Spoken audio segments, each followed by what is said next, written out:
Swayam Prabha. Digital India. Educated India.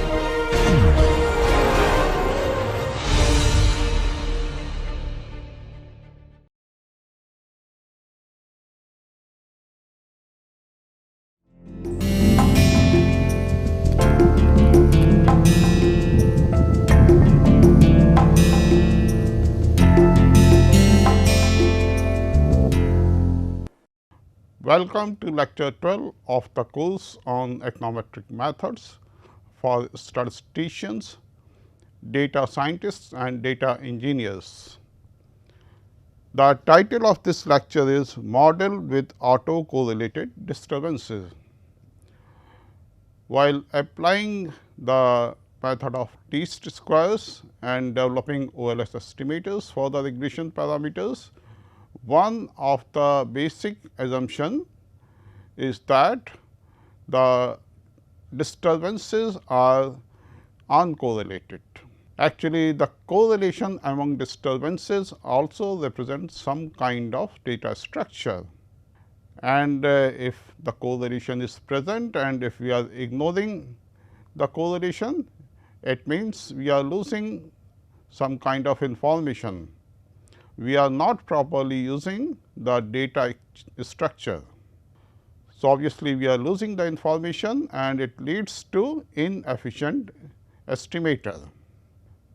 Often when the observations have some kind of natural ordering, say for instance, in time series data, the disturbances show some kind of correlation structure. For instance, in time series data, often we observe that a higher value is followed by a sequence of higher values or a lower value is followed by a sequence of lower values, or it may be the vice versa, means a higher value followed by a sequence of lower values or a lower value followed by a sequence of higher values. So, it means the data have some kind of correlation, and this kind of correlation, which is due to the natural ordering of the observations, is called the autocorrelation. Ignoring such kind of autocorrelation obviously leads to inefficient estimators. So, one can apply the generalized least square procedure for estimating the regression parameters, which we have discussed in last two lectures. The objective of this lecture is to consider the multiple linear regression model with disturbances following some kind of autocorrelation structure.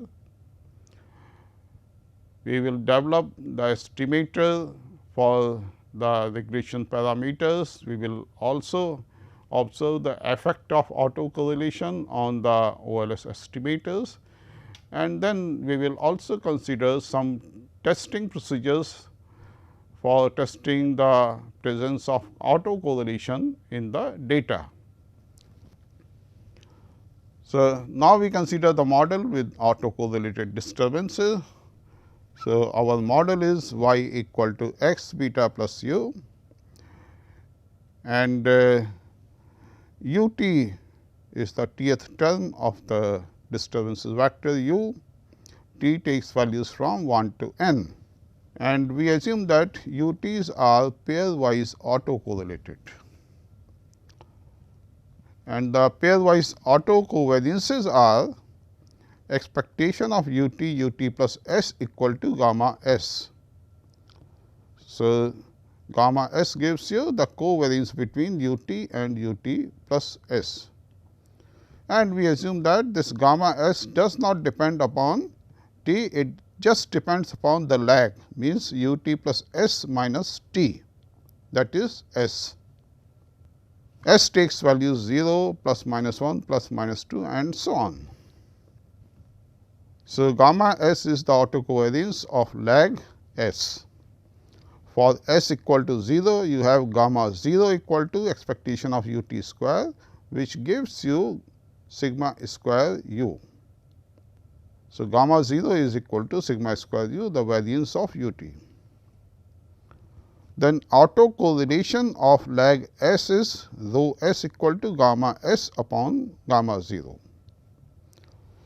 means the covariance between u t and u t plus S divided by square root of variance of u t into variance of u t plus S. And since variance of u t is equal to the variance of u t plus S and both are equal to sigma square u or gamma 0. So, you get rho S equal to gamma S upon gamma 0. Then the variance covariance matrix of u is, it has elements gamma 0, gamma 1, so on gamma n minus 1 in the first row. Then in the second row it has elements gamma 1, gamma 0, so on gamma n minus 1 and so on. The last row is gamma n minus 1, gamma n minus 2, so on gamma 0. And then we may write gamma S equal to sigma square u rho S, and then for S equal to 0, rho 0 is equal to 1. So, then in terms of these autocorrelations rho S, we can write the variance covariance matrix of u as sigma square u into 1 rho 1, so on rho n minus 1. So, this is the first row. The second row is rho 1 1, so on rho n minus 1 and the last row is rho n minus 1, rho n minus 2, so on 1. Now, this variance covariance matrix of u has n plus k parameters, and remember that you have just n observations. So, on the basis of n observations, you cannot estimate these n plus k parameters. So, the estimation requires some structure about the autocorrelation of disturbance term. And if we assume some kind of structure about the autocorrelation of disturbances, then we may be successful in reducing the number of parameters, and then we can estimate the parameters. Now, we assume that u t follows an AR1 process, that is u t is equal to rho u t minus 1 plus epsilon t. Here rho is the autoregressive coefficient and epsilon t's are IID random errors. And we assume that expectation of epsilon t square is equal to sigma square epsilon. So, this gives you the variance of epsilon. Expectation of epsilon t epsilon L is equal to 0 for all t not equal to L. So, these epsilon t's are pairwise uncorrelated, and we also assume that expectation of u t minus j epsilon t is equal to 0 for all j greater than or equal to 1. So, the past values of u t's are uncorrelated with the present value of epsilon t. Ultimately, u t depends upon u t minus 1 and epsilon t. So, it is uncorrelated with epsilon t plus 1 or epsilon t plus 2 and so on. Then expectation of u t square is equal to obtain expectation of u t square, we take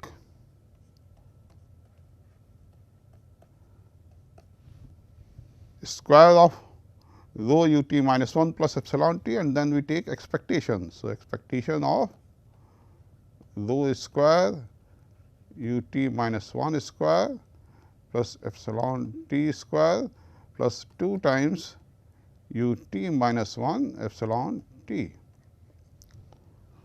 Then expectation of u t square is equal to sigma square u, say. This is equal to rho square. Expectation of u t minus 1 square is also equal to sigma square u, the variance of u, plus expectation of epsilon t square is equal to sigma square epsilon. and expectation of u t minus 1 epsilon t is equal to 0. So, from here we obtain sigma square u equal to sigma square epsilon upon 1 minus rho square. So, this is the relation between variance of u and variance of epsilon. Then expectation of u t minus k is equal to, we write u t equal to obtain expectation of u t minus k, we write u t equal to rho u t minus 1 plus epsilon t into u t minus k. So, this is equal to rho times expectation of u t minus 1, u t minus k, and the expectation of epsilon t u t minus k is equal to 0. So, you get rho times expectation of u t minus 1, u t minus k here. And then further we substitute u t minus 1 equal to rho times u t minus 2 plus epsilon t minus 1, and then we proceed further. Finally, we obtain rho to the power k expectation of u t minus k square, which is equal to rho to the power k sigma square u. So, using this result we obtain expectation of u dash equal to sigma square epsilon upon 1 minus rho square, and then we have the matrix 1 rho square and so on rho to the power n minus 1, rho 1 so on rho to the power n minus 2, and so on. The last row is rho to the power n minus 1, rho to the power n minus 2, and so on 1. And we write it equal to sigma square u into omega rho. So, this omega is all the elements of omega are actually function of the autoregressive parameter rho. So, just for convenience we write omega equivalent to omega rho. Then omega inverse is equal to this matrix. It has diagonal elements 1, 1 plus rho square and so on 1 plus rho square, and then the last diagonal element is again 1. Then the diagonal just adjacent to the main diagonal has elements minus rho, so on minus rho. This side also the elements are minus rho, so on minus rho, and all other elements are equal to 0. Now, we obtain this expression for omega inverse. So, we consider this matrix omega, and suppose determinant omega I j, this is the cofactor of I jth element of omega. Then from this expression for omega we observe that the cofactor omega 1 1 is equal to cofactor omega n n. Then cofactor omega I is same for all I equal to 2 to n minus 1. You can easily verify it. Then cofactor omega I j is equal to cofactor omega j I for all mod I minus j equal to 1, and this cofactor is equal to 0 for all mod I minus j greater than or equal to 2. Say for instance, if you take the cofactor of rho square, then the cofactor will be equal to 0, you can easily verify it. So, the matrix omega inverse is of the form omega inverse equal to, say in the diagonal we have elements A, C, C, so on C, A, and in the first diagonal which is just adjacent to the main diagonal the elements are taken as B, B, B, so on. Here also we take the elements B and all other elements are equal to 0. And then to obtain the value of omega inverse, we have to obtain the values of A, B and C. And for that purpose, you simply use the relation omega inverse omega equal to I n. So, for instance, the 1/1th element of omega inverse omega is A into 1. So, A plus B into rho, and this is equal to 1. 1/2th element is A into rho plus B into 1, and this is equal to 0. Then you can compare the 2/1th element also, say B into 1 plus C into rho plus B into rho square equal to 0. And then you can solve these three equations for A, B and C. So, this implies that A is equal to 1 upon 1 minus rho square, B is equal to minus rho upon 1 minus rho square, and C is equal to 1 plus rho square upon 1 minus rho square. And then you can obtain the expression for omega inverse, which is equal to omega inverse is equal to 1 upon 1 minus rho square. Then you have the matrix this, which has diagonal elements 1, 1, 1.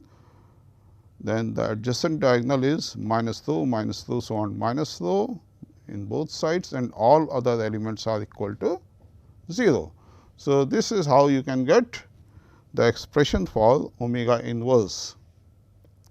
Now, suppose we define the matrix P equal to, it has the 1/1th element equal to under root 1 minus rho square.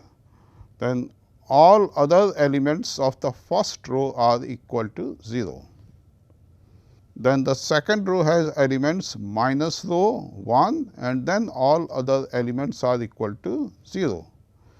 Third row is 0, minus rho 1, all other elements are equal to 0, and so on. And then the last row is 0, 0 and so on 0, and then you have minus rho 1. The last two elements are minus rho and 1. Now, you can easily verify that P transpose P is equal to omega inverse. And then we have the model y equal to x beta plus u. So, we multiply both sides by p. So, you get p y equal to p x beta plus p u, and then we write p y equal to y star, p x equal to x star, and p u equal to u star. So, obviously, y star is equal to p y, which is equal to, we multiply this by the vector y, which has elements y 1, y 2, y n. So, what you get? The first element is under root 1 minus rho square y 1. Then the second element is minus rho y 1 plus 1 into y 2. So, you get y 2 minus rho y 1.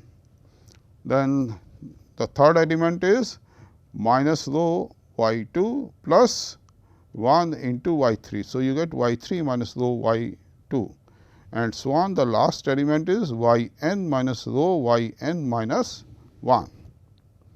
Similarly, you can obtain u star also.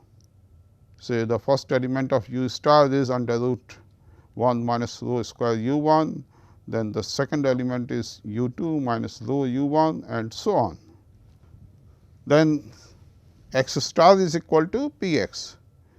Again p x is equal to, you get under root 1 minus rho square here. Remember that the first column of x is consist of elements 1, 1, so on 1. Then you have under root 1 minus rho square x 1 2 and so on under root 1 minus rho square x 1 k here. And then you have 1 minus rho here x 2 2 minus rho x 1 2 and so on.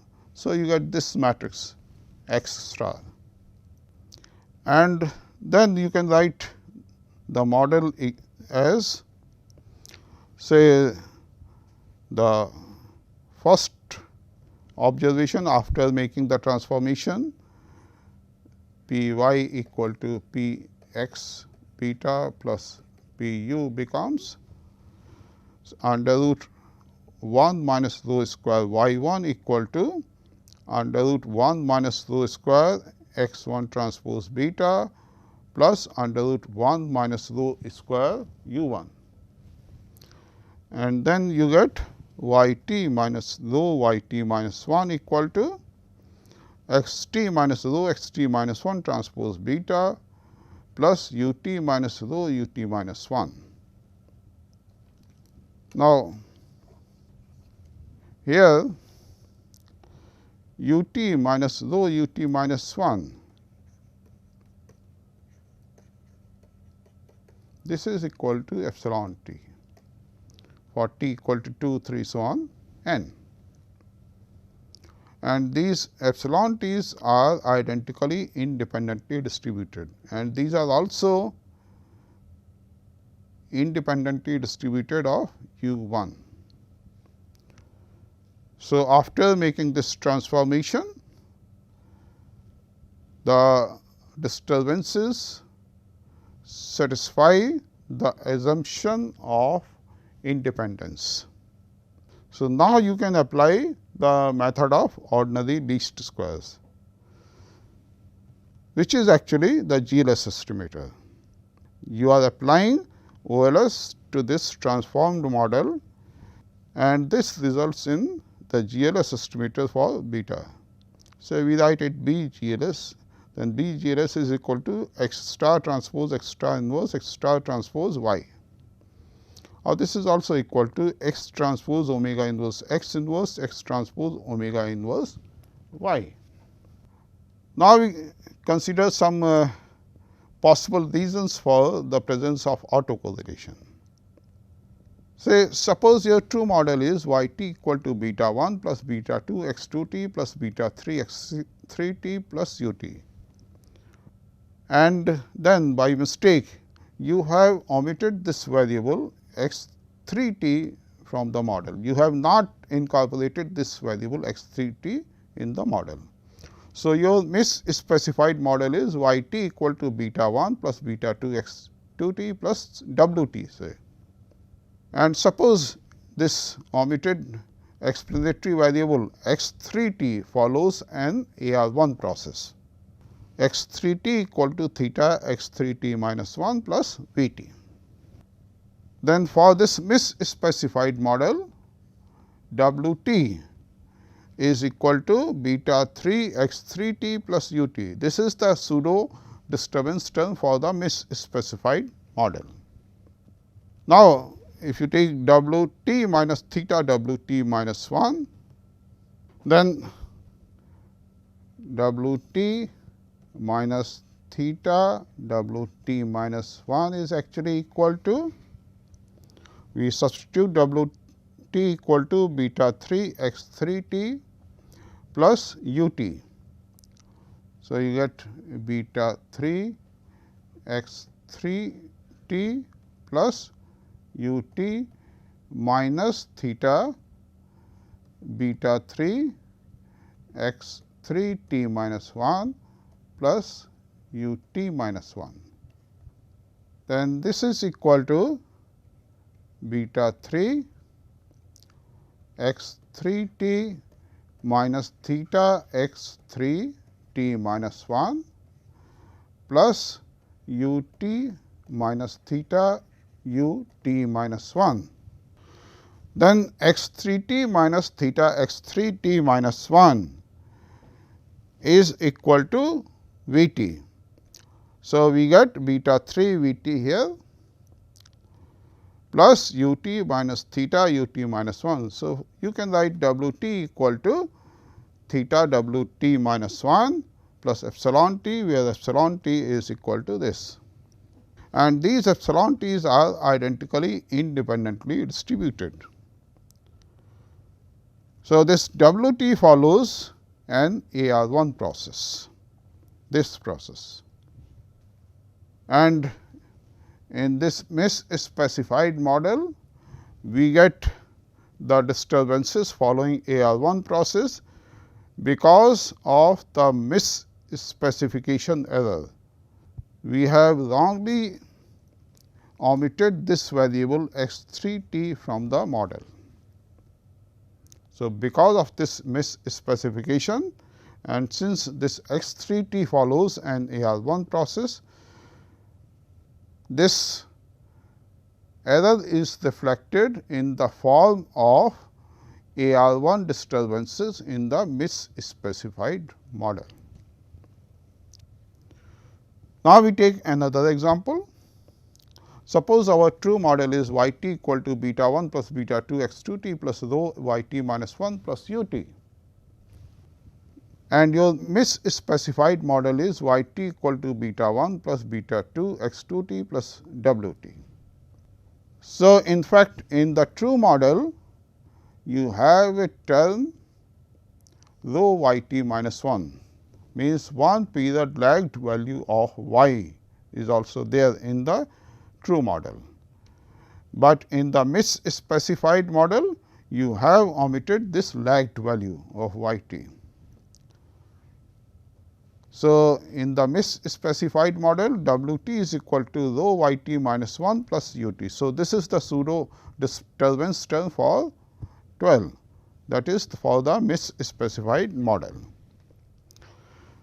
Then W t's involve y t's, which are autocorrelated, means y t depends upon y t minus 1. So, there is some sort of autocorrelation between y t and y t minus 1. So, this is reflected in W t's also. So, W t's are autocorrelated. So, again you get autocorrelation in the disturbances because of this kind of misspecification. Then in the cross section data, the neighboring units tend to be similar and show some kind of spatial autocorrelation. And in time series data, the carryover effect may cause autocorrelation. Say for instance, the monthly data on household expenditure, the present month expenditure is influenced by the expenditure in the preceding month. Suppose a family spends too much money on travel in a particular month, then in the next month they may try to reduce the travel expenditure. So, there might be some kind of autocorrelation present in the data. Now, we observe the effects of autocorrelation. For that purpose, we take a very simple example. We have the model y t equal to beta x t plus u t, and u t follows an AR1 process, u t equal to rho u t minus 1 plus epsilon t, and we assume that mod of rho is less than 1. Then X matrix is equal to x 1, x 2, x n transpose. X transpose x is equal to summation t equal to 1 to n x t square. And then you can easily obtain x transpose omega x, which is equal to summation t equal to 2 to n x t square plus 2 rho summation t equal to 2 to n x t minus 1 plus 2 rho square summation t equal to 3 to n x t minus 2 and so on. In the last you obtain 2 times rho to the power n minus 1 x 1 x n. Actually, to obtain this expression, you simply take x transpose means x 1 so on x n, then you write 1 rho so on rho to the power n minus 1 here, rho 1 rho to the power n minus 2 and so on, rho to the power n minus 1, rho to the power n minus 2 and so on 1. So, you take this matrix and then again you multiply it by x 1 x n, and when you simplify it you obtain this expression. And in this expression we take summation t equal to 1 to n x t square outside. So, inside we obtain 1 plus 2 rho r 1 plus 2 rho square r 2 so on plus 2 rho to the power n minus 1 r n minus 1, where r k is equal to summation t equal to k to n x t minus k divided by summation t equal to 1 to n x t square for k equal to 1 to n minus 1. So, this is actually the autocorrelation of regressions, autocorrelation of axis. The variance of OLS estimator is sigma square u x transpose x inverse x transpose omega x x transpose x inverse. Again x transpose x is equal to summation x t square. So, in fact, you get 1 upon summation x t square whole square here, then sigma square u, then you have x transpose omega x, which is equal to summation x t square into this term. So, one summation x t square will cancel out and ultimately you obtain sigma square u upon summation x t square 1 plus twice rho r 1 plus twice rho square r 2 and so on plus twice rho to the power n minus 1 r n minus 1. And then suppose we ignore the higher order terms, the terms of order higher than rho square, then variance of B is approximately equal to sigma square u divided by summation x t square into 1 plus twice rho r 1. Now, sigma square u upon summation x t square is the variance of B under the assumption of IID disturbances. So, this is the conventional variance of B. So, if both regressions and disturbances are positively correlated, then the conventional estimate underestimates variance of B. This is the actual variance of B and this is the estimated variance of B based on the conventional estimator B. So, this underestimates variance of B. Then the variance of GLS estimator of beta is say sigma square u x transpose omega inverse x whole inverse. Again you can easily obtain the value of x transpose omega inverse x. Say you take x 1 x n here and in between you write the expression for omega inverse and again you multiply it by x 1 so on x n. And then you have to take inverse of this. And then you obtain sigma square u upon summation x t square, then 1 minus rho square upon 1 plus rho square minus twice rho r 1 minus rho square x 1 square plus x n square divided by summation x t square. Again this is approximately equal to sigma square u upon summation x t square 1 minus rho square divided by 1 plus rho square minus twice rho r 1. We have ignored this term. Now, we compare 16 and 18. This is your expression 16, which gives you the variance of OLS estimator, and this expression 18 gives you the variance of GLS estimator. So, we obtain variance of GLS estimator divided by variance of OLS estimator approximately equal to 1 minus rho square upon 1 plus rho square minus twice rho r 1 into 1 plus twice rho r 1. Now, in expression 19, if we take rho square is equal to 0.75 and R 1 square equal to 0.75, then you can easily obtain variance of the GLS estimator divided by the variance of OLS estimator approximately equal to 1 upon 2.5. So, this shows that the variance of OLS estimator is 2.5 times the variance of GLS estimator. So, if we ignore the autocorrelation structure and instead of GLS estimator we use the OLS estimator, then it is going to increase the variance. Then we consider the test for autocorrelation. Now, in model y equal to x beta plus u, we assume that ut follows an AR1 process.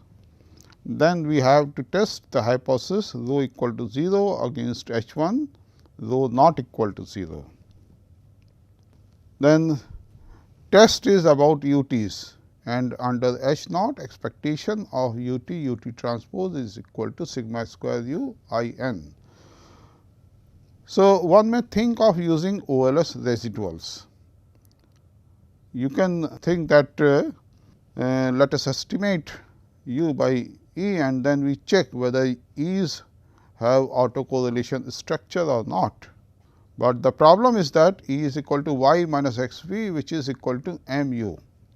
M is equal to I n minus x transpose x inverse x transpose. Then expectation of E transpose is equal to sigma square u m. So, OLS residuals show autocorrelation even under H naught also. So, even when expectation of u transpose is sigma square u I n, the OLS residuals are autocorrelated. They have autocorrelation, because this M is not a diagonal matrix. Now, in general expectation of B is equal to beta. So, OLS is still unbiased and the variance covariance matrix of B is equal to this, which is not equal to sigma square u x transpose x inverse. So, OLS estimator is not efficient. Now, if you take the OLS residual y minus x b, which is equal to m u, then E transpose E is equal to u transpose m u, which can be written as u transpose u minus u transpose x, x transpose x inverse x transpose u.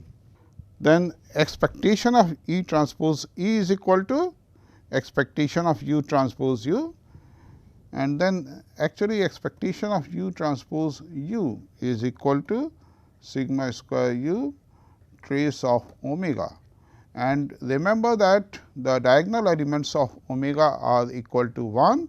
So, this is equal to sigma square u into n, and then you have minus sigma square u trace of x transpose x inverse x transpose omega x. So, you simply take this u transpose on the right side in the last, take trace and then take expectation. So, you get this expression. So, expectation of S square, which is equal to expectation of E transpose E upon n minus k, is equal to n minus trace of this term divided by n minus k into sigma square u, which is not equal to sigma square u. So, although B is still unbiased estimator for beta, but S square is not unbiased for sigma square u, and actually S square has downward bias. So, the autocorrelation affects the estimator S square. It makes the estimator S square biased. Now, we consider the Durbin-Watson test. Again we consider the model y equal to x beta plus u and then UT follows AR1 process. Then the conditions for the test are constant must be included in the regression. It must have the interceptor, and this is valid only when x is non-stochastic. It cannot be used when model has lagged values of y. If the model has lagged values of y, means the model has stochastic explanatory variables, then it cannot be used. Then first we calculate the OLS residuals. The test statistic is t equal to summation t equal to 1 to n E t minus 1 square upon summation E t square. Now, you can write E t minus 1 square equal to E t square plus E t minus 1 square minus twice E t minus 1.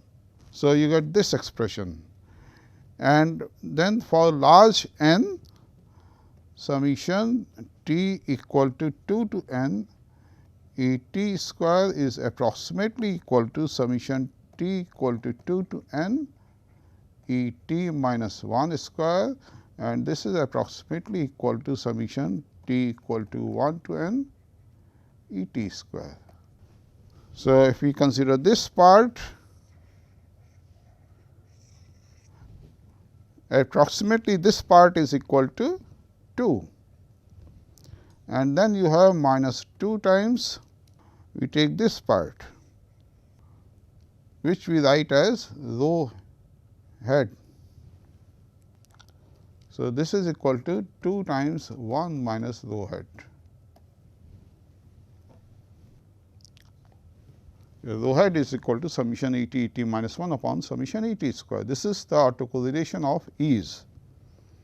Then rho head lies between minus 1 to plus 1. So, this shows that d lies between 0 to 4. Again, for positive autocorrelation of ease means when rho head is greater than 0, then d is less than 2. You can easily verify it from this expression for d. d is equal to 2 times 1 minus rho head. So, when rho head is greater than 0 means minus rho head is less than 0. So, this is less than 2. Similarly, when rho head is less than 0, then d is greater than 2, and for 0 autocorrelation, d is approximately equal to 2. So, the testing procedure is for testing H naught rho equal to 0 against H 1 rho greater than 0, we have two bounds, say d L is the lower bound and d U is the upper bound for the critical values obtained, and you can get these values from Darwin-Watson table. If d is less than d L, then we reject H naught. If d is greater than d U, then we do not reject H naught. But if d lies between d U and d L, the test is inconclusive. Then for testing H naught rho equal to 0 against H 1 rho less than 0, we replace d by d star equal to 4 minus d, and then we apply the test with the same critical values. Here actually this inconclusive reason is a problem. So, for low degrees of freedoms, it is fairly large. So, you may have a large inconclusive reason, but this test is quite powerful for AR1 case, and it can even be used for testing against more general hypothesis H 1.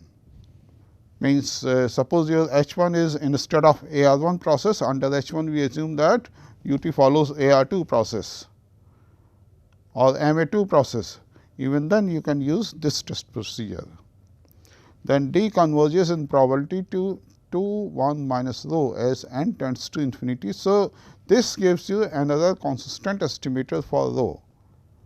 You can consistently estimate rho by 1 minus d upon 2. And when regression does not have any intercept term, the upper bound is still valid, but lower bound is replaced by d m, the tables for which are provided by Fairbrother in 1980. So, even when the regression does not have the intercept term, you can still use this test, but then you have to use the tables provided by Fairbrother.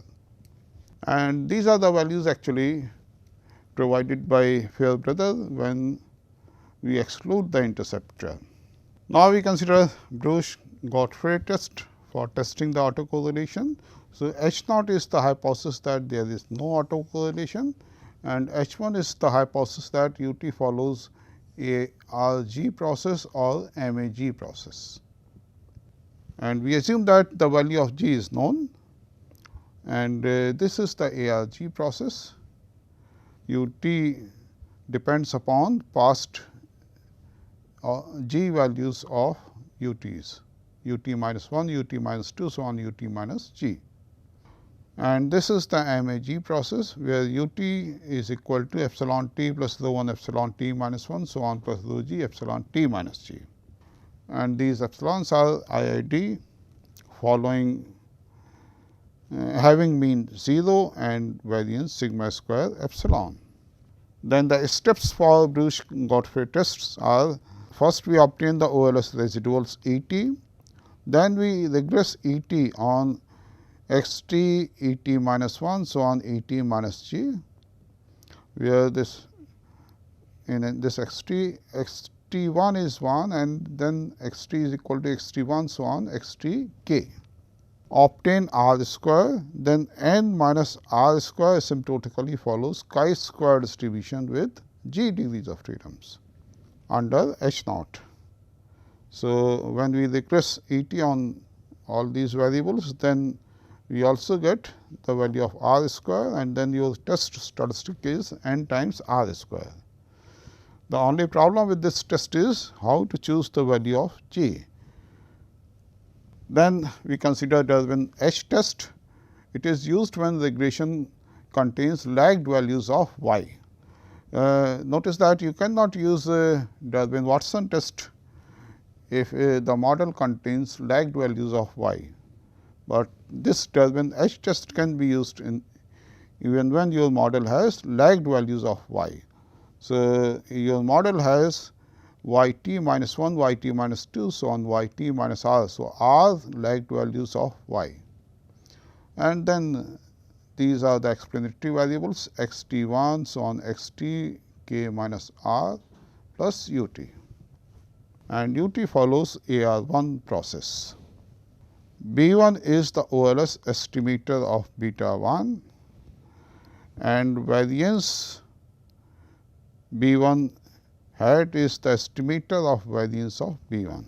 Then Darwin H statistic is H equal to rho hat under root n upon 1 minus n variance of B 1 hat, and this asymptotically follows normal distribution with mean 0 and variance 1, where rho hat is the estimator of rho given here. But the problem with this test is not valid when n times estimate of variance of B 1 is greater than 1, then you cannot apply this test. And the steps for this test are: first fit OLS to model 20, then obtain OLS residuals and estimate of variance of B 1. Then we compute rho hat using ETs or Darwin Watson statistic. If we use the Darwin Watson statistic, then rho hat is equal to 1 minus d by 2. Then we compute H, and if H is greater than 1.645, then we reject H naught at 5% level of significance. If H is less than 0, then we apply one sided test for negative autocorrelation.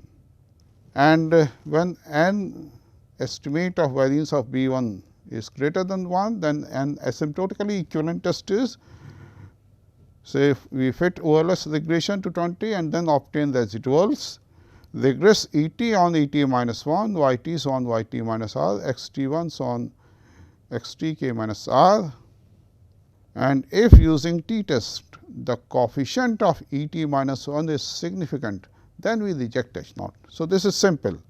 You just test the significance of the coefficient of E t minus 1 in this regression using the t test. If the coefficient is significant, then we reject H naught. Now, we consider some estimators of rho. The sample correlation coefficient can be used as an estimator of rho, say rho hat, which we have discussed earlier also, where E t is the OLS residual. Then we have Thiel's estimator rho hat t, which is equal to n minus k upon n minus 1 rho hat. Then one can use the Darwin Watson statistic also for estimating rho. which is equal to 1 minus d by 2. And then one may consider Darwin procedure.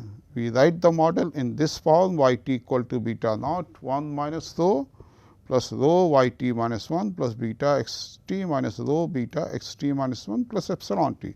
So, suppose your model is y t equal to beta naught plus beta x t plus u t, and u t has AR1 structure. Then you take y t minus rho y t minus 1. So, you get beta naught 1 minus rho plus we have rho times y t minus 1 from here, and then you get beta x t minus rho beta x t minus 1.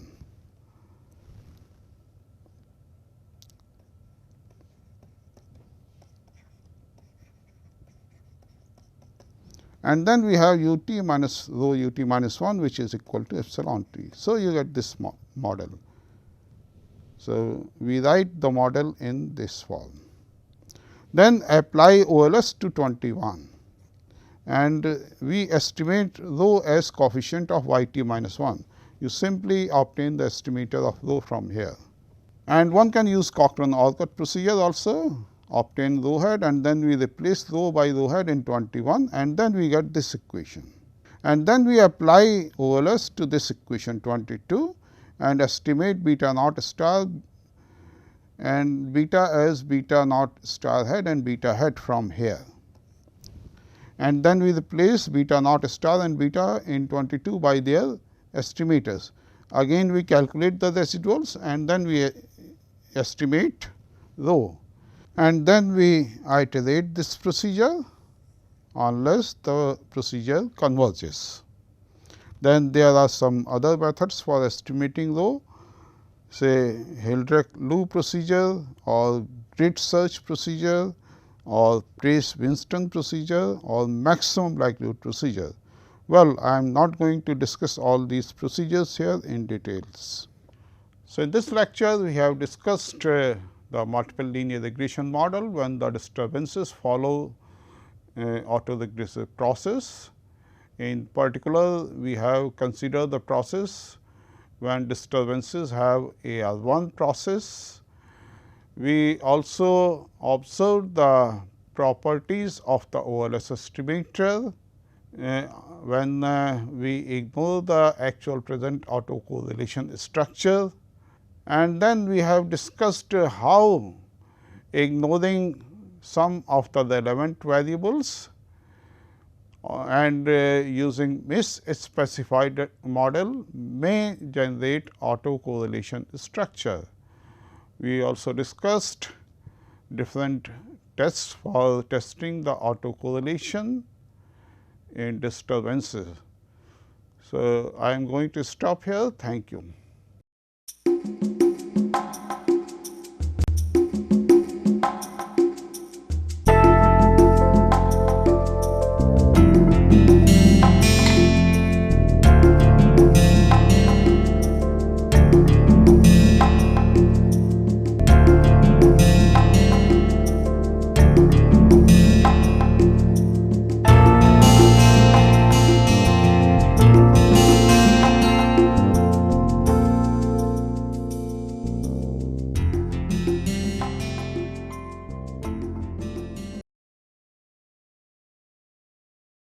Hello everybody, welcome back, and here I am to give a preview, very short obviously, in the area of what we mean by operation research and optimizations. So, we know operation research and optimization is used generally where you have some resources and you want to utilize them in the best possible way considering what your main objective is. Now, if we stop here and go back in the past, so the obvious question comes, from where did this technique of operation research and optimization, which is an area of mathematical techniques, come into the existence.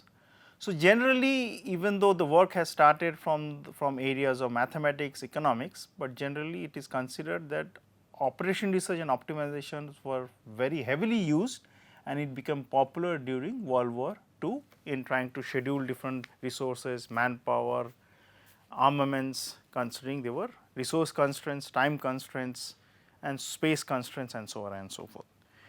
Now, for the general public, it should be aware that we consider from the academic point of view, there are different people, very famous people who have worked, but George Danzig is considered the father who really proposed the technique of linear programming as a very nice tool, where you can use operation research techniques in order to optimize the resources which are there depending on different constraints which you have.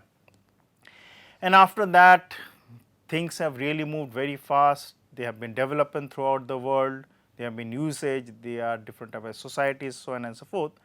And in course of time we see, and we still find exciting areas of application, but theoretically there has been a growth in techniques like robust optimization, stochastic optimization, dynamic programming, parametric programming, nonlinear programming, so on and so forth, and they are used depending on the concept and the areas of application which we see for either finance, for marketing, for scheduling, for engineering field and so on and so forth.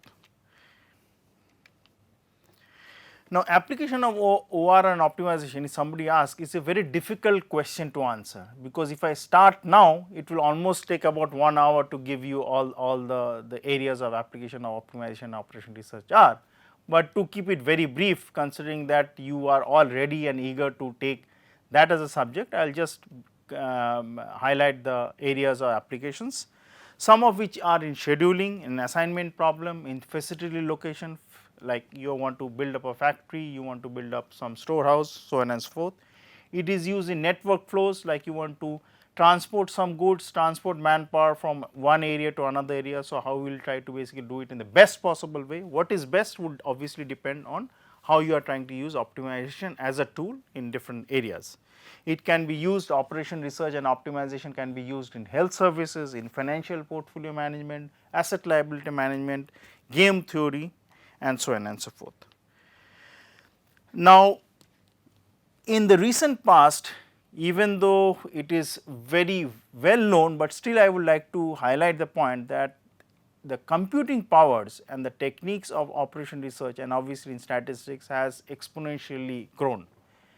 And with very sophisticated programming being available, like we know that there is MATLAB, there is R, there is SAS, which are different type of optimization tools. We see nowadays that operation research and optimization is also used in health sciences, in gene replication theory, in area of say for example prediction of weather, in the area of say for example prediction of earthquake, how you find out the best possible way to take actions such that it meets your overall demand. Say for example, in prediction of earthquakes, you would like to basically build up your houses, build up the dams, build up the overall locations of people staying in different localities in such a way that the minimization of the losses are sustained.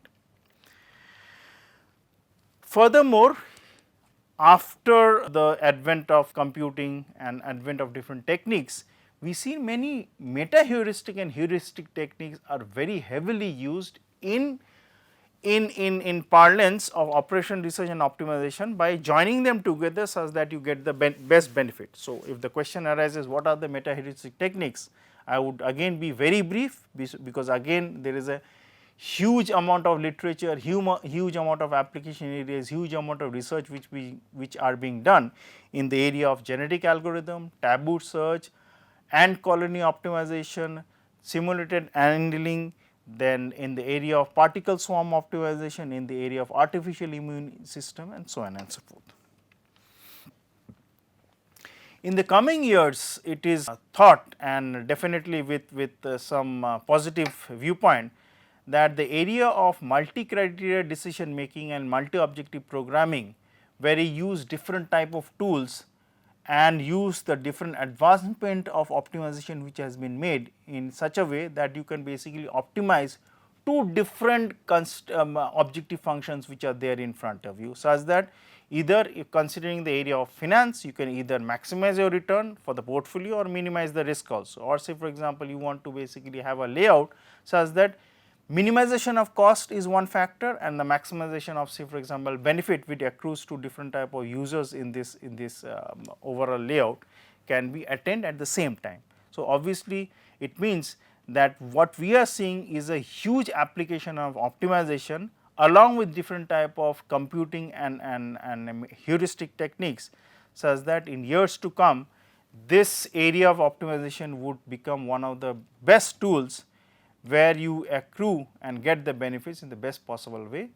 And I am sure that the students or the participants who will take this course will find it an exciting add-on to their CVs and to their curriculum vitae, such that they can understand the techniques, how they can be used in the best possible practical sense. Thank you.